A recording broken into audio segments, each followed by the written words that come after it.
All right, well, it is that time of year to pull out the beach blankets, especially this week with the weather we're going to have, and curl up on the sand with a great summer book. Yesterday, some of you shared with us what you'll be reading this summer. But for those of you who still haven't decided on your beach read this year, well, we brought in Erin Blackman from Borders Books to share some of her suggestions for summer reading. We have a couple here on the table. Let's start with the first one. This is actually one by basketball player Chris Herron. We actually had him in our studio a few weeks to talk about Basketball Junkie. Why is that on the list this summer? It's just a great read. It's a memoir of Chris's rise to fame from Durfee High School in Fall River, basketball playing, and he went to the NBA and became addicted to drugs and alcohol. And the book takes us to where he is now, which is very successful in mentoring young children to become basketball players. Yeah, it's an amazing journey that he took. I can imagine it's a great read. Next on your list is The Hunger Games by Suzanne Collins. We've been hearing a lot about this one lately. It's getting ready to come to the big screen. So quickly tell us about that book. Hunger Games, great series for young adults. It's about a city in post-apocalyptic society.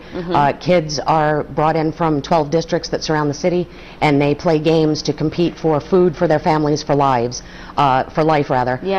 But they have to fight for the death in order to win that food. Yeah, it sounds like a gripping book. When I just read even the back jacket of that, it sounds like I can understand why people would like that one. The other couple that you brought here, we have this one. It's called, the name of the book is The Secret. So what is that book good for? That is the first in a series of books, The Secret series by Pseudonymous Bosch. Okay. And it's about two young adventurers who find a box full of colorful vials, and they also find a dead magician's diary. Okay. And it brings them to the hunt for immortality. Great fun read for young readers, independent readers. All right, and finally on your list, this one is by Providence author John Land, called Strong Justice, a Caitlin Strong novel. So what is the synopsis of that? Caitlin Strong is a fifth-generation Texas Ranger.